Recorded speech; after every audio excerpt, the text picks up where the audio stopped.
Hello and welcome back to Girl vs. World. I am so happy to have you back. Thank you so much for listening to this episode. This week has been an interesting week. So I go to therapy on a regular basis and I'm constantly working on myself and trying to figure things out. And this week I have had some serious attention issues. I can't sit still for a certain amount of time. My brain is just constantly coming up with new things or distractions. And so for the first time in my life, I'm really dealing with this struggle of focus. I'm having a really hard time focusing. So I asked everybody on my Facebook. Facebook is the place I go to ask these type of questions because I feel like people give more thorough answers. If I were to ask on, say, Instagram or Snapchat or TikTok, I don't get real responses. Usually it's bullshit answers or people are just playing around. So I asked on my Facebook, I'm like, what are you all doing to stay focused? If you've had a focus problem in your life, maybe you have ADHD or ADD, what do you do to battle that? Because I can't seem to focus for longer than just a little chunks of time. So the advice that I was given, it ranges wildly, right? So I preface this with, okay, I'm having trouble focusing. It's the first time I've had trouble focusing in my life. Usually I can just sit down and do work and it's whatever. But I'm eating healthy right now. I'm exercising on a regular basis and I'm getting plenty of sleep. So it's not those three things. It's something else entirely. Whether it's a habit that I'm starting to form that's causing distractions, or some life changes that I'm going through that are causing me to kind of not be able to focus. So I put that out there on the internet and I was like, okay, this is what I'm going through. How do you guys solve it? Most people say meditation. Meditation is fantastic when you're having a focusing problem. Probably one of the hardest things to do because you are literally battling with your own brain for however long you decide to do the meditation, right? You sit down, you're like, okay, I'm gonna do a meditation. So I sit down, open up my phone, and I start looking for meditations. And then I get a notification, so then I go to Instagram and I look at that, and then I bullshit, maybe forward a couple of memes, and then I'm 20 minutes, I'm oh my God, I'm supposed to be meditating. Okay, let's go back, recenter, sit back down, scroll. Okay, this meditation looks good. Start listening to it. No, I don't like that person's voice. I start giving myself excuses as to why I can't do this. I'm all right, this is enough. Just pick one and go with it. Doesn't matter. Just scroll, pick, go. Okay, so I do that. Scroll, pick, go. Start in the meditation and my brain is everywhere except listening to the voice of the person. Every single thought that I could possibly have in that moment, I'm having in that moment where I'm okay, after this, I need to go to the gym and then I need to sit down and work for a couple of hours and then I need to text my friend and then I should probably fit breakfast in there. What do I want to have for breakfast? I had eggs yesterday. I don't really think I want to see, and it just starts going and my brain is just off. And then all of a sudden I've lost 8 minutes of the meditation to my brain wandering. I've never experienced this before. And so I'm meditation is probably not the first step, but it's one of the steps, right? So I'm scrolling through and looking at the responses, and other responses are medication. Medication could be a great solution if I have, let's say, ADD or ADHD, or my psychiatrist decides that medication is the right route. However, being in recovery, for me, when I hear the word medication, I'm scared. And this is a personal experience. Not all people in recovery feel this way. And I'm I don't really want to get on meds because what if the meds do something that triggers something in my brain and it feels like this lack of control? And so I'm not ready to broach the topic of medication for myself. So I'm like, okay, I don't know if I can do medication. How about natural remedies, right? And then, of course, the conversation of marijuana comes up, like cannabis and CBD and low THC products. And that becomes a very controversial kind of subject, because a lot of people in recovery, they say they're purists, right? Like, recovery means no mind-altering substances. Okay, but if you're going to go that extreme, there are a lot of mind-altering substances that aren't drugs and alcohol, right? Like coffee, nicotine. Some people call nicotine a drug. That's one of those lines too, where some people are like, well, if you're smoking cigarettes, then you're still addicted to something and therefore you're an addict, therefore you're not in recovery. Like, there's all these semantics surrounding it. So when it comes to smoking or eating or ingesting a marijuana product or a cannabis product, or hemp product, there's a lot of controversy around whether or not that feels like the right decision. Other suggestions were supplement based, so nutraceuticals or vitamins, like ginkgo biloba. Like, I'm having a really hard time remembering stuff. So I remember as a kid seeing like the infomercials and commercials about ginkgo biloba. Like, that was like the big buzzword I remember growing up, was like ginkgo biloba for memory stuff. So there's stuff like that, or ashwagandha for calming your mind. And I've taken these before. I've taken these supplements before, and some help and some don't, but you never really know how good of a product you're getting, because these things are mass produced and the way they're produced, like cold pressed versus capsule. Like, there's all kinds of information out there on the internet on like what's good, what's pure, what milligram is enough. A lot of products are created with filler ingredients that don't actually do anything at all. So when you tell my brain these kinds of things, I'm like, oh, I don't know, is that gonna work? Like, do I want to take a pill?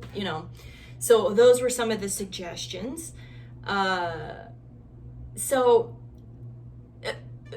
reason why I'm talking about this is because there's a lot of options out there for helping with your anxiety and helping with focus and helping with memory.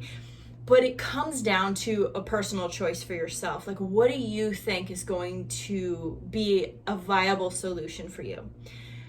As someone who is in recovery, for me, my brain works a little different than the average person. When you are an addict, you can turn pretty much anything into an addiction. And I believe that my inability to focus right now has to do with my addiction. Let me explain that a little bit further. Is that when I got sober, I was an alcoholic with a drug use problem, and I would use alcohol to medicate myself. So if I didn't want to think about things, I didn't want to deal with things, I didn't want to feel emotions, I would use alcohol to shut my brain off, right? Like, because my brain spins and it spins and it spins and it spins, and I go through scenarios. Like, if you're into astrology, I am a Pisces. I have thought through every scenario in every possible way before the scenario has happened, and most of the time, none of the scenarios ever happen. So my brain has this depth ability to think, like think just so much. My brain is constantly working. So alcohol for me was a way of turning my brain off. So when somebody tells me medication, that's why I'm afraid, because when it comes to medication, for me, I know how my brain works, and if I can take a pill and it turns something off in my brain or in my emotions or in my body, then I might be in trouble, because I am an escape artist. I am an absolute escape artist. And if I find things where I can escape, then I will continue to escape, right? So with medication, it's a slippery slope in my humble opinion. I don't believe that that is the case for everybody. So don't take that as law for yourself. Your journey and your recovery is personally yours, and only you can judge those things. You and your higher power, or whatever you use to keep yourself sober, that's going to be a decision that you need to make for yourself.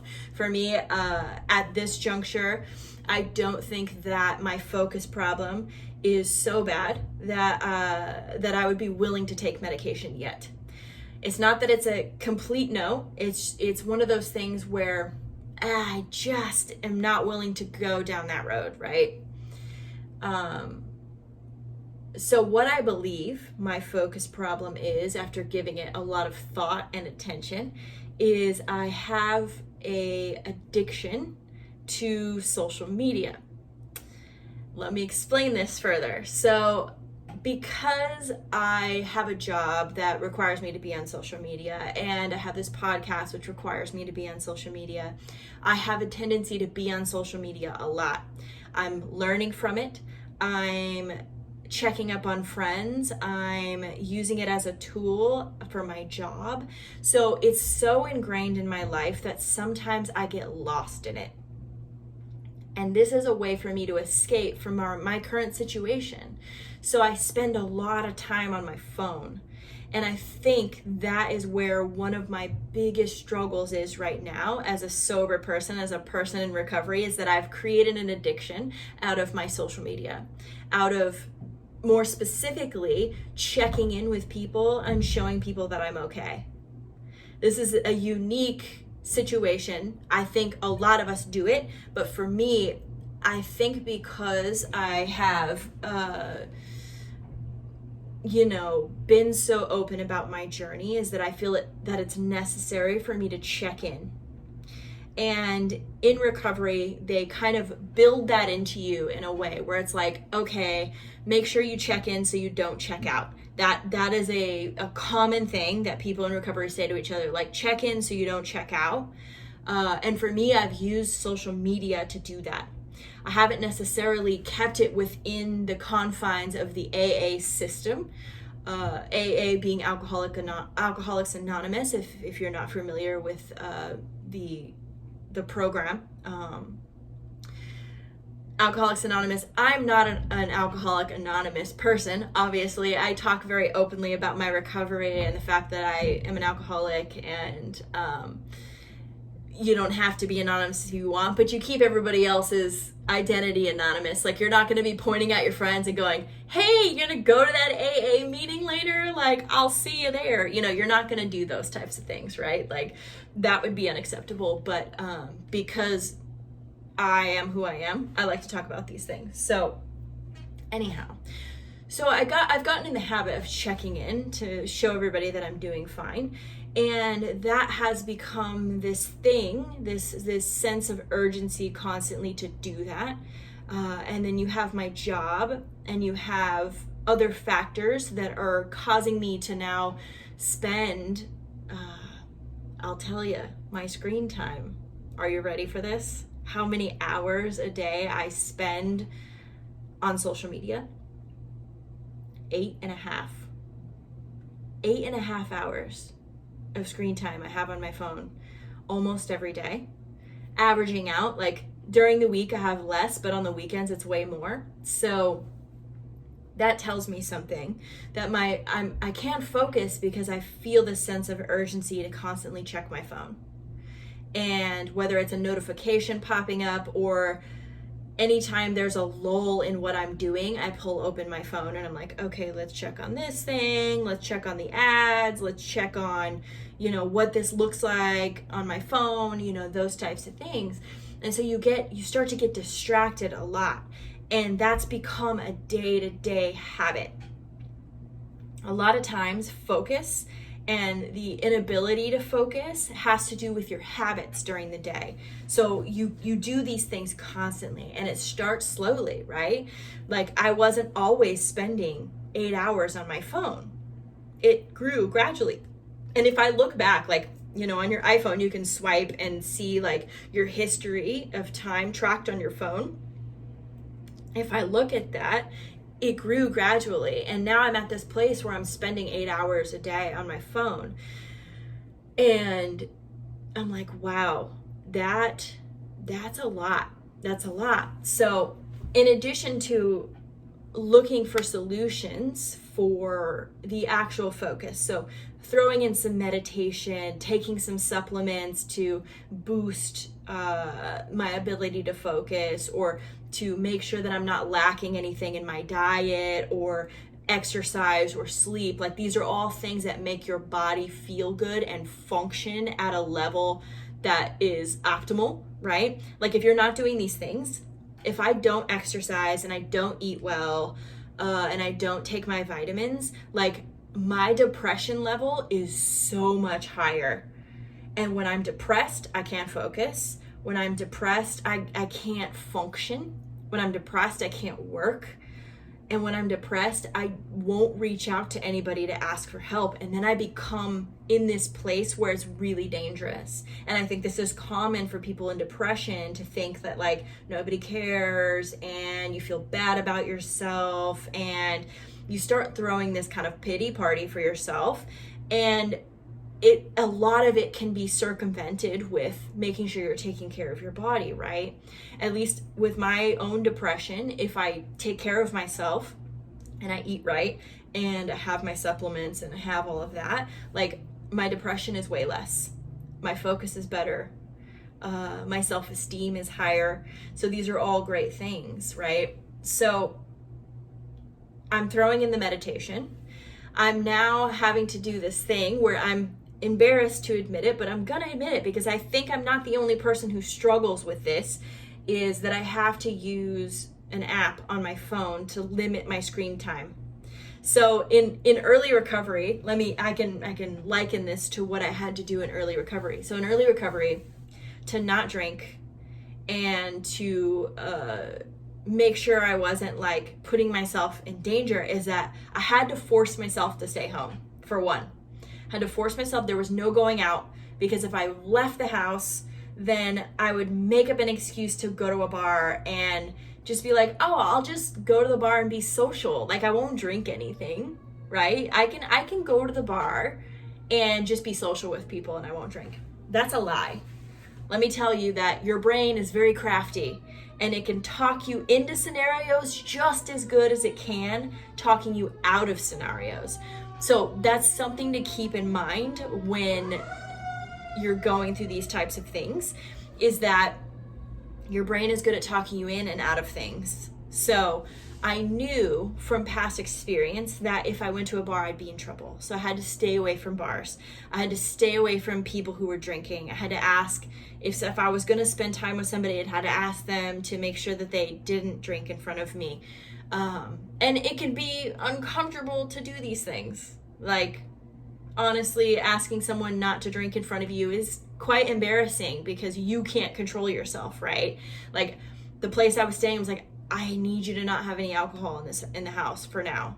So it feels similar to that, where the habit and the urge is so strong that I've got to limit myself any way I can. So I've installed a app on my phone to limit my amount of screen time. So I'm trying to be very aware of that. When I limit my amount of screen time, I can tell you that I focus better. The second thing I'm doing is I'm keeping my phone across the room from me. So the real good reason to do this is that you're less likely, if you're in a work scenario or focusing on something, to get up and go get your phone. Like, that's just human nature. I am pretty lazy when it comes to certain things. So if I put my phone across the room, I won't be tempted to pick it up constantly. I also won't be distracted by the glow of the screen anytime someone messages. So if I do that, I'm good. I don't have to worry about that. If the phone rings, I can get up and go get it, right? If it just dings, like, I don't need to go get it right away. So those are the two things I'm doing to limit my amount of screen time so that I can focus on what's in front of me instead of focusing on what's on the phone. social media addiction, screen time addiction, these are very real things that happen to people. And it may even be happening to you and you don't realize it yet. And it's okay, because, it's just a real thing that happens. I've been addicted to dating apps before. So anytime I've been single, I've downloaded 3 to 4 dating apps and I'm constantly scrolling them, like constantly looking. And it's not that I even intend to go on a date that night. It's just like going and seeing what the options are. Like it's to that sort of level where you're kind of like,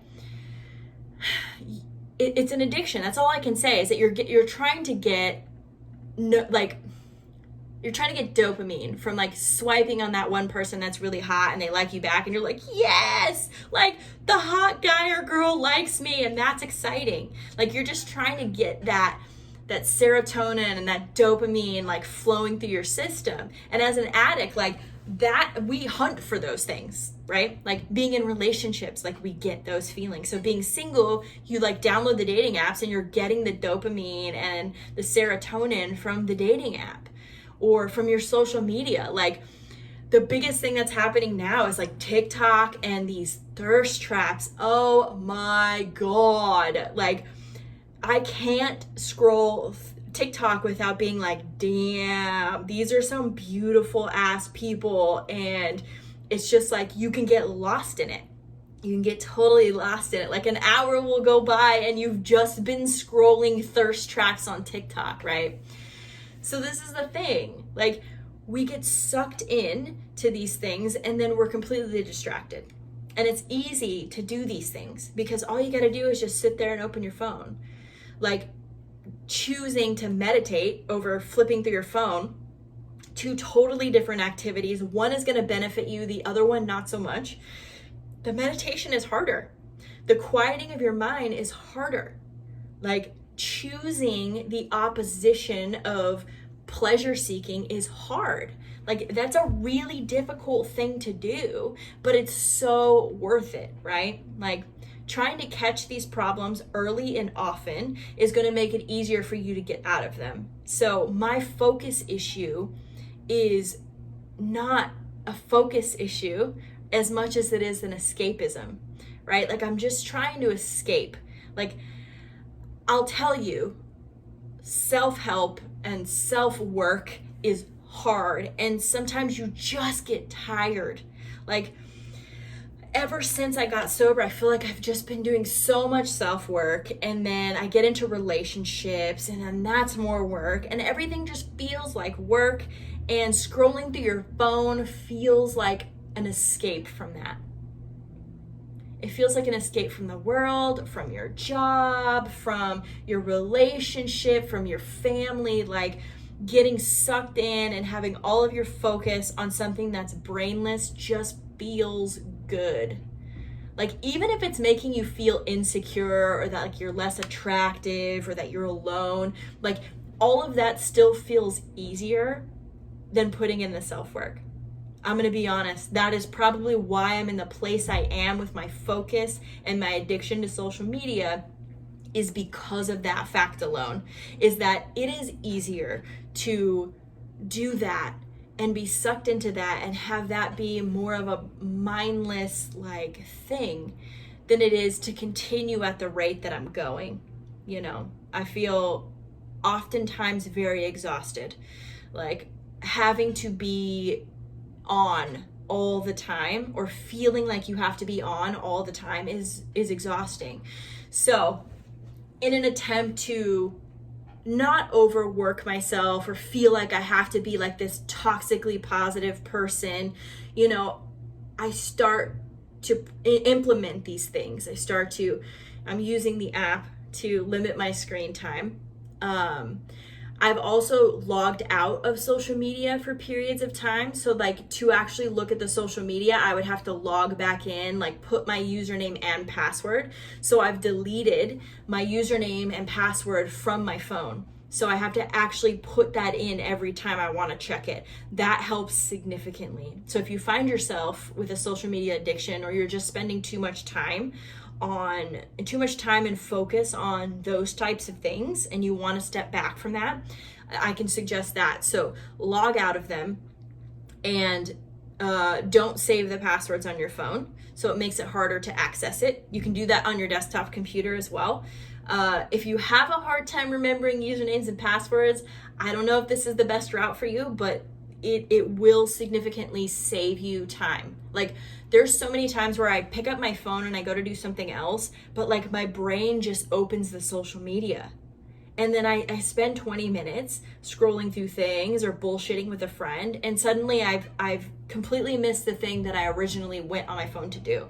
So when you do this and you log out, then you're not getting the notifications. You're not automatically clicking on that button, and it helps significantly.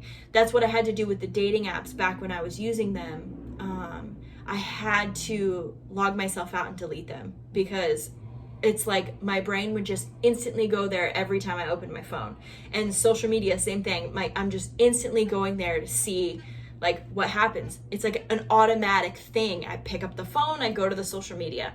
So that's one way to do it. Another way to do it is use an app to limit your amount of screen time. If you're forced to be on your phone for work or whatever, this may not be the best option for you, but it is an option that's out there. Another thing to do is to put your phone away from you, like at a reasonable distance where you would have to actually get up and go get it. You're going to be less likely to scroll your social media. Another thing is to not sleep with your phone next to you. Now, a lot of people will bring up the fact that, but what if somebody needs me? Well, if they need you, then they'll call multiple times and you'll go and get up and get it, right? Like, let's not make the fact that somebody needs you in the middle of the night the excuse. Some of you may be in a situation where that's true, but like, I can count on one hand how many times someone has called me in the middle of the night who has actually needed me, not somebody who was trying to have sex or was drunk texting me or had insomnia and sent me a stupid meme. Like, none of those things are important to have next to you on the phone. So let's get rid of the excuses surrounding those types of things and just start implementing it in your life. That is what I am doing now, and it is hard. It is difficult, and I hate every second of it, and there's parts where I'm just like, but what if I miss something? Like, that FOMO that you get is so real. Like, it feels so real, but it's something that's totally made up in your mind. You just have to set it aside. You're not going to miss anything important, and if you do, so what? Quit being so hard on yourself, right? So those are the things. Like, if it's a social media related issue like mine is to go ahead and do these things to help yourself. I'm doing that currently, and so I'm going to be posting a lot less, and that's probably going to hurt my social media for this podcast and everything else, but my mental health matters more. I need to be able to focus. When I can focus and I feel good and I feel healthy, everything else in my life gets better. So it's important to take that time for yourself to slow down, figure out what you need to do and what you need to fix, and then go ahead, give yourself permission to fix it. It doesn't matter if you're going to disappoint people. If you're a people pleaser, that's the first thing you think about. What if somebody needs me?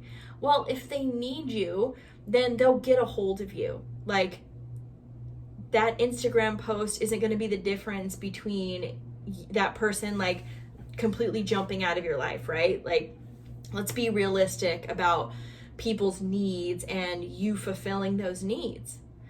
What if I miss something? It's okay. You missed it. It's all right. Everything's gonna be okay. Nobody's gonna fall apart. The world isn't gonna crumble while you're taking a break. It's gonna be all right, and you're gonna come back refreshed. You're gonna be a better friend, a better family member, a better partner than you were previously because you were distracted, right? Like, that thing was taking up so much space in your life that you couldn't focus on what's in front of you. A lot of times with these types of addictions or compulsions, my therapist keeps telling me, call it a compulsion and not an addiction. See where that gets you. So with these compulsions, you tend to catastrophize things. Like, if I don't do this thing, then the world is going to fall apart. Like, that's dramatic, but that's where our brain goes. It starts to catastrophize. If I don't tell everybody that I'm fine, then everyone will think I'm using again. Like, this is not true. Most people don't think about us individually on a regular basis. It's the wrong thing. It's the wrong way to think. People think about us because they love and care for us, but they don't think about us or make decisions based on what we do on a regular basis. They just don't. Even people in your life don't necessarily do that on a regular basis. Why would people on social media be so concerned about what you're doing that they're gonna freak out or their world changes? It doesn't. You're putting a lot of pressure on yourself to be something or fill a gap or feel important or whatever the excuse is as to why you feel like you have to constantly show up and be there and be a part of everything and never have FOMO. Like, these are uncomfortable feelings, but it's going to be okay if you take a break.